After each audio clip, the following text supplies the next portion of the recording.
ఇటీవల కాంగ్రెస్ పార్టీ అంటే తెలంగాణ రాష్ట్రం ఏర్పడిన తర్వాత కాంగ్రెస్ పార్టీ తొలిసారిగా కాంగ్రెస్ పార్టీ నాయకులపైన క్రమశిక్షణ చర్యలకు ఉపక్రమించింది కదా. అందులో మీరు ఒకరు, కొనగాల మహేష్ గారితో మీరు ఒకరు. మీరు కాంగ్రెస్ పార్టీలో సీనియర్ నాయకుడు, అంటే ఉమ్మడి రాష్ట్రంలో కూడా కాంగ్రెస్ పార్టీ అధికార ప్రతినిధిగా చేశారు. అప్పటి ఉమ్మడి రాష్ట్ర ముఖ్యమంత్రి వైఎస్ రాజశేఖర రెడ్డి గారికి అత్యంత సన్నిహితులుగా కూడా ఉండేవారు మీరు. ఇప్పుడు తెలంగాణ రాష్ట్రంలో కూడా కాంగ్రెస్ పార్టీకి మీరు అధికార ప్రతినిధి ఉన్నారు. అలాంటి మీపై కాంగ్రెస్ పార్టీ పెద్దలు ఎందుకు కన్నెర్ర చేయాల్సి వచ్చింది?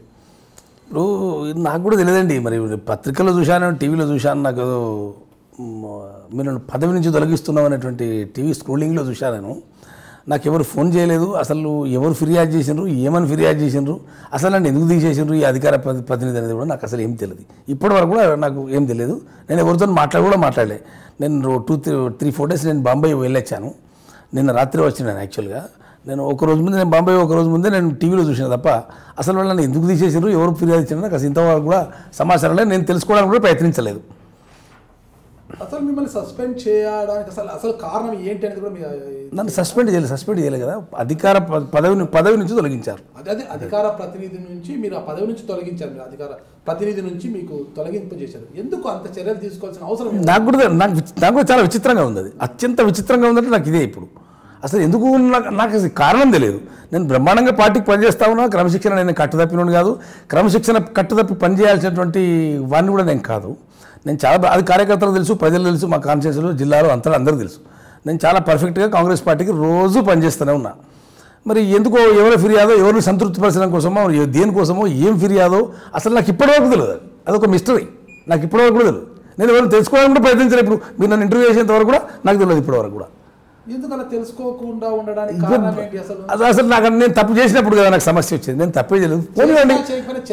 నేను 10 ఏళ్ళ పీసీసీ అధికార పదవి పెట్టి 10 సంవత్సరాలు అవుతుంది. ఒక 4 పీసీసీ పైన దగ్గర పనిచేశాను. కాబట్టి పోనీ ఇంకో పదవి ఇస్తారు కావచ్చు. పీసీసీ అధికార పదవి నేను కూడా ఎన్ని రోజులు చేయాలండి, చాలా రోజులు నేను చేయబట్టి ఇంకో పదవి ఇస్తారేమో. ఎందుకు మనం నెగిటివ్ ఎందుకు ఆలోచన చేయాలి? ఓకే, ఫలానా ఫిర్యాదు మీద ఫలానా వాళ్ళు చెప్తే ఉమేష్ రావు సస్పెండేషన్ అని చెప్పలేదు. క్రమశిక్షణ చర్యలండి. దీనికి క్రమశిక్షణ? నేను క్రమశిక్షణ కట్టుతప్పింది ఎక్కడ, ఎవరు ఫిర్యాదు చేసినారు, ఏం జరిగింది అనేది నాకు ఇంతవరకు తెలియదు కదా. కాబట్టి దాన్ని నేను పెద్ద అది కావాల్సిన అవసరం లేదు. నేను కాంగ్రెస్ పార్టీలో కొనసాగుతున్నా. కాంగ్రెస్ పార్టీ పని రోజు ఇప్పటి కూడా నేను చేయడానికి సిద్ధంగా ఉన్నా. కాంగ్రెస్ పార్టీలోనే వర్గాలుగా వీడిపోయారు. ఒక వర్గం మీ పైన ఫిర్యాదులు చేసింది. అంటే పొన్నం ప్రభాకర్ గారు, కటకం మృత్యుంజయ నాయుడు గారు, వీళ్ళందరూ కూడా మీ పైన ఫిర్యాదులు చేశారు. అసలు మీకు వాళ్ళకున్న విభేదాలు ఏంటి? అసలు ఒకటండి, పొన్నం ప్రభాకర్తో నాకు విభేదాలు ఉండవలసిన అవసరం కానీ ఆ అవకాశం కానీ ఉండడానికి లేని ఛాన్సే లేదు. ఎందుకంటే పొన్నం ప్రభాకర్ది కరీంనగర్, నాది సిరిసిల్ల. అతను మాకు ఒకసారి ఉమ్మడి జిల్లా వినండి ఇప్పుడు మా సిరిసిల్ల ప్రాంతం జిల్లా కూడా వేరే అయిపోయింది. ఇప్పుడు వినండి, అతను కరీంనగర్ అసెంబ్లీ కాన్స్టిట్యూన్సీ చెందినవాడు, నేను సిరిసిల్ల అసెంబ్లీ కాన్స్టిట్యూన్సీ చెందినవాడిని. తను ఒకసారి మాకు పార్లమెంట్ సభ్యునిగా పనిచేసి 2009లో పార్లమెంట్ సభ్యునిగా గెలిచి ఆయన మాజీ అయి కూడా 4 ఏళ్ళు అయింది. ఆయన ఇప్పుడు అడిగేది ఏంది? ఆయన కరీంనగర్ పార్లమెంట్ సీట్ అడుగుతాడు, ఇంకైనా ఎమ్మెల్యే సీట్ ఎక్కడైనా అడుగుతాడు. ఆయన సిరిసిల్ల ఎమ్మెల్యే సీట్ అడిగాడు, నేను కరీంనగర్ పార్లమెంట్ సీట్ అడిగా. ఆయనతో నాకు విభేదాలు ఉండే అవసరం లేదు, అవకాశం లేదు. మృత్యుంజయమంటారు. మృత్యుంజయమంటే is the most senior leader. ఆయన డిసిసి పాయింట్. ఆయన ఎలక్ట్రల్ పాలిటిక్స్ దూరం ఉండి చాలా సంవత్సరాలు అయింది. ఇక్కడ ఆయన 1983లో ఒకసారి ఎమ్మెల్యే అయ్యిండు.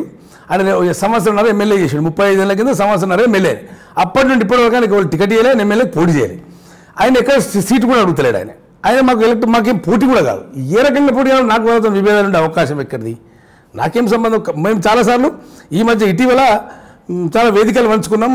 బ్రహ్మాండంగా మేము కలిసి కార్యక్రమాలు చేసినాం సిరిసిల్ల అసెంబ్లీ కాన్స్టిట్యూన్సీలో. కాబట్టి మరి వాళ్ళకి ఏమి దేనికోసం వాళ్ళు ఫిర్యాదు ఇచ్చిరా, ఇంకేమైనా ఫిర్యాదు ఇచ్చిరా, మరి ఎందుకో నాకు అసలు ఆ విషయం అయితే ఏమర్థం లేదు. వాళ్ళే చెప్పాలి. పబ్లిక్ వాయిస్ కావచ్చు, మీడియా కథనాలు కావచ్చు, వారిద్దరే మీ పైన ఫిర్యాదు చేశారు. చేసుకోనివ్వండి, ఏమైతే ఫిర్యాదు చేసుకుంటే ఏమైతే ప్రజలకు కార్యకర్తలకు తెలియదా? నేను వాట్ ఈజ్ ఉమేష్ రావు అనేది, నేనేంది అనేది సిరిసిల్ల నియోజకవర్గ ప్రజలకు కార్యకర్తలకు అందరికీ తెలుసు. చేసుకోనండి. ఇప్పుడు ఒకటి, నేను కార్యకర్తలను గౌరవిస్తా, పార్టీ జెండాను మోసేటువంటి కార్యకర్తలను నేను గౌరవిస్తా, వాళ్ళతో ఉంటా, వాళ్ళకి తలవంచుతా. కానీ ఎవరో అహంకారం ప్రదర్శించే లీడర్లను ఐ డోంట్ కేర్. నేను అహంకారం ప్రదర్శించే లీడర్లను ఎట్టి పరిస్థితుల్లో కేర్ చేయను. ఎవరు ఇచ్చుకోనివ్వండి. ఎవరు ప్రదర్శించే వాళ్ళు ఎవరు ఉంటే, నేను చెప్పింది నడవాలి, మాది నడవాలనేటువంటి వాళ్ళకు సామాన్యంగా తలవంచే రకం నేను కూడా కాదు. నేను కార్యకర్తలకు తలవంచుతా. అధికార ప్రతినిధి మాత్రమే కదా? అవును, ఎస్, అధికార ప్రతినిధి మాత్రమే. అధికార ప్రతినిధి పాత్రనే నేను నిర్వహిస్తున్నాను. నేను పీసీసీ ప్రెసిడెంట్ పాత్ర నిర్వహిస్తున్నాను కదా. ఒకరు నేను అధికారం అది వాళ్ళు అంటలేదు, నేను వాళ్ళు ఫిర్యాదు చేసినా వచ్చినా నాకు ఇప్పటి తెలియదు. అసలు వాళ్ళు ఫిర్యాదు చేసినా నేను ఫిర్యాదు చేయడం లేదు కదా.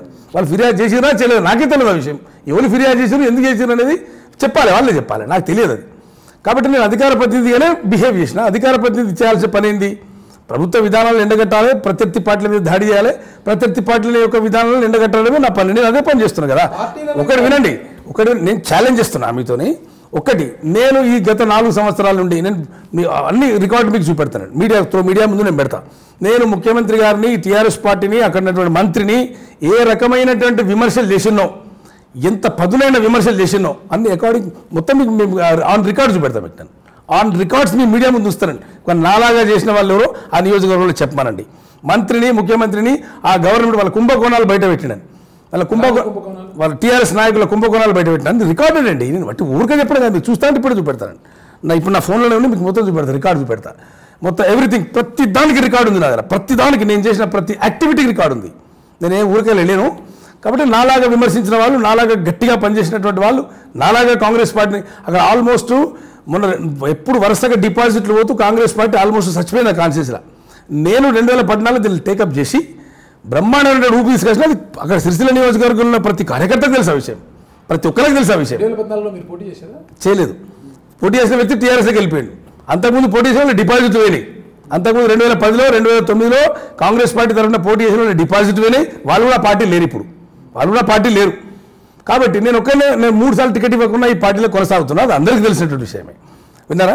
కాబట్టి నేను చేసినటువంటి ప్రతి యాక్టివిటీకి ప్రతిదానికి రికార్డు ఉంది. రికార్డు నేను చూపెట్టగలుగుతా. ఇంకా కార్యకర్తలకు తెలుసు, అది ప్రతి ఒక్కరికి తెలుసు. ఎవరో నేను నా నియోజకవర్గంలో, మా ప్రాంతంలో నాకు ఉంది పాపులారిటీ. డెఫినెట్గా కాంగ్రెస్ పార్టీని నమ్ముకున్నాం, రాహుల్ గాంధీ గారి నాయకత్వంలో పనిచేయాలనుకున్నాం. నేను అప్పటి నుండి పనిచేస్తూనే ఉన్నా. 14 సంవత్సరాల కింద కేసీఆర్ గారితో విభేదించినాను. టీఆర్ఎస్ పార్టీకి వెళ్ళి బయటకు వచ్చి 14 సంవత్సరాల కింద, ఇప్పుడు కాదు, 14 సంవత్సరాలతో నిరాటంకంగా నేను కాంగ్రెస్ పార్టీలో పనిచేస్తూ ఉన్నా. ఎవరికైనా నచ్చకపోతే వాళ్ళకు నేను నా ఎదుగుదల. పార్టీ ఆవిర్భవించి ఎన్ని సంవత్సరాలు అయింది? సుమారు 17 ఏళ్ళు అయింది. 17 అందులో 5 సంవత్సరాలు మాత్రమే టీఆర్ఎస్ ఉన్నా, మిగతా కాలం అంతా కాంగ్రెస్లోనే ఉన్నాను. నేను కాంగ్రెస్లోకి వచ్చిన తర్వాత 3 ఎన్నికలు అయినాయి. నేను 3 ఎన్నికల్లో నాకు టికెట్ ఇవ్వాలి. ఇస్తామని రాజశేఖర రెడ్డి గారు టికెట్ ఇస్తామని తోలుకొచ్చింది నాకు. ఆయన నేను టికెట్ రాజశేఖర రెడ్డి గారు ఇవ్వలేదు. నేను ఎంపీ నిరాశ చెందలే. కాబట్టి పార్టీలో పనిచేసుకుంటూ వస్తూనే ఉన్నాను నేను ఎప్పుడు కూడా. మీరు చూస్తున్నారు ఐ డ్రీమ్ న్యూస్ని. మీరు చూస్తున్నది ఐ డ్రీమ్ న్యూస్. అంటే కళలని నిజం చేస్తూ ప్రజలకి నిజాలని కళల ద్వారా తీసుకొచ్చే ఐ డ్రీమ్కి మై బెస్ట్ విషెస్. మీరు చూస్తున్నది ఐ డ్రీమ్ న్యూస్. మీరు చూస్తున్నారు I dream channel. For more videos please subscribe I dream. మరిన్ని వీడియోల కోసం ఐ డ్రీమ్ని సబ్స్క్రైబ్ చేయండి. Please subscribe I dream. And I am very much satisfied with the way interview went on. Kindly subscribe to I Dream. For more videos, subscribe to I Dream. And loads of fun entertainment and content. Do watch I Dream.